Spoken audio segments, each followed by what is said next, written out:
Well, if you've been tuning into This Is the Day throughout Lent, then you've probably seen today's guest each Monday leading us through a reflection from his devotional called Witness, a guided Lent journal for prayer and meditation.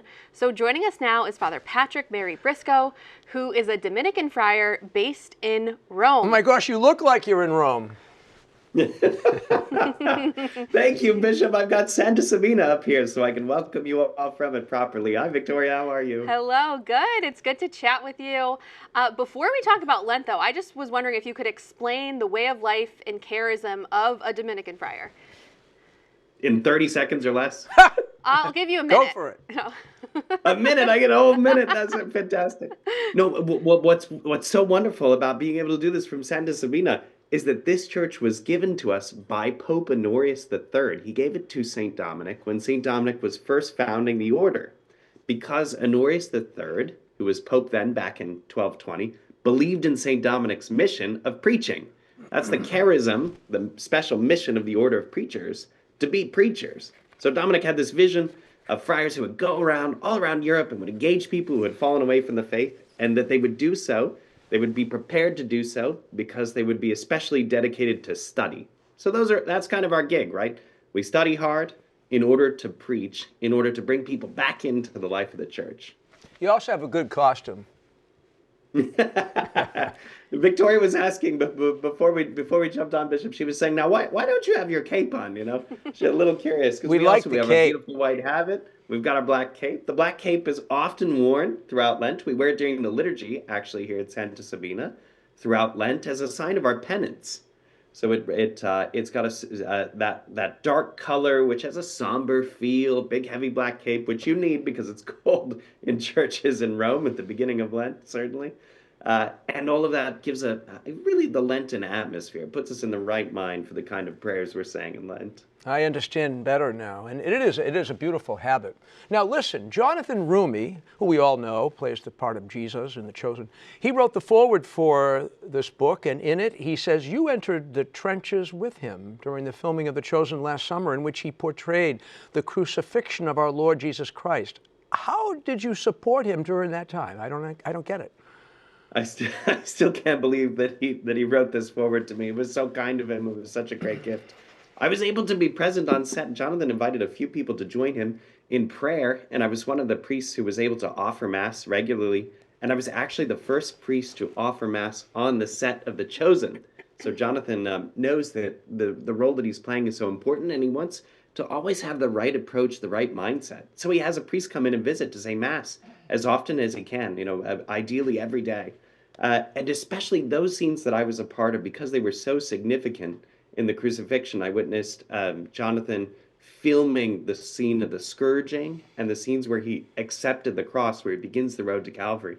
Because they're so intense, he was happy to have friends around to support and to pray. It's amazing. People forget that real life is happening on a TV set. You experience this every day in the Catholic TV family. But real life is happening all around the men and women that are acting. And so they were coming up, to me regularly, say, "Father, can you pray for this? Father, what do you think about this? I got this situation going on in my life." So I was really subbing in as a chaplain for The Chosen. That's essentially what it was for 3 or 4 days. It Cool. was an incredible privilege. That was very cool. A beautiful thing. Yeah, that sounds amazing. Like such a gift for all those actors and all of the crew.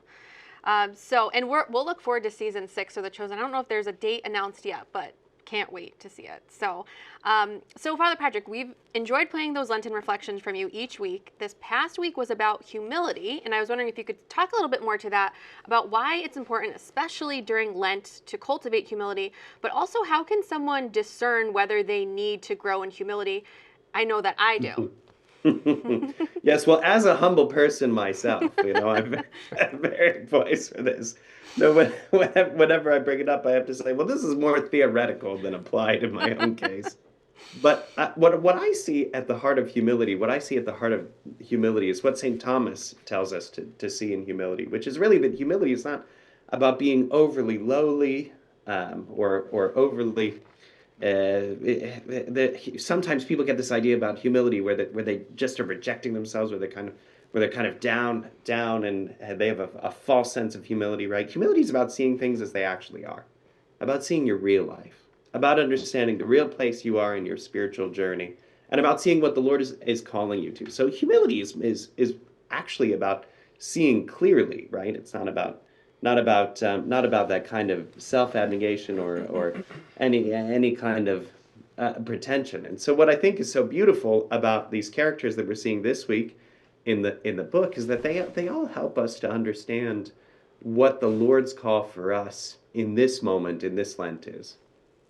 You know, we've been following along, as you know, on Mondays with your reflections, and I'm always pleased that those 6 candles in the back are lit. It's a good visual effect. I just want to throw that in there. But for those who have been following along in the journal, which the book really is a journal for prayer throughout Lent, and might have missed a day or two, or who started a little late, what's your encouragement for them? The Lord has something for us every day, right?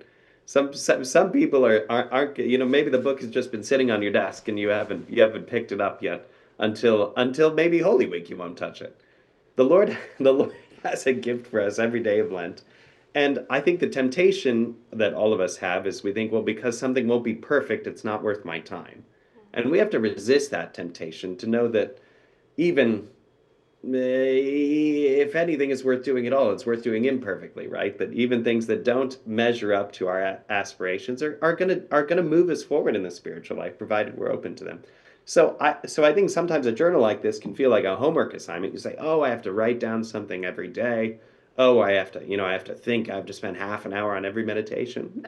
I mean, be more flexible. Some meditations are going to really speak to you. Some days you'll have something to write. Other days maybe you don't. Yeah. Yeah, and I do want to say too, what I love about how Ave Maria Press does with these Lenten and Advent devotionals is they're timeless. So if you're just hearing about it now, you could save it for next year, or do it. You could technically do it a different time of the year. But I love that you can really enter into it. But who would throw a book away that was written by Father Patrick Mary Briscoe? They I mean, wouldn't, really. but maybe they're like, I'm going to buy it now, and then they're like, true. oh, I'm it's kidding Easter. I'm kidding you. All right, so okay, Father Patrick, I want to ask you personally how Lent has been going, and if you can share what your disciplines have been for prayer, fasting, and almsgiving. Well, we have an extraordinary privilege here at Santa Sabina because we kick Lent off. And I joke about that because, you know, people say, well, why does Lent begin at Santa Sabina? It's because the most penitential thing the Pope can think of is going to see a bunch of Dominicans. But but I think apart from that, what we have by kicking off the stational churches is the invitation that Lent always is about walking with the Lord. It's about journeying with Him. It's about visiting place to place, right? So Santa Sabina as the first stational church was certainly that for me. It was a high point when I met Pope Leo. So what I'm doing this Lent is I'm continuing this practice of rereading the Gospels like I did in preparation for the book. So that's my practice of prayer, is going through the Gospels, not the whole Gospel, but just the Passion.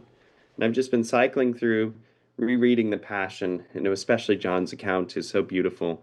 I looked at all those so intently as I was meditating on these figures and preparing and writing the book. That now I'm doing it really with a mind for my own spiritual life.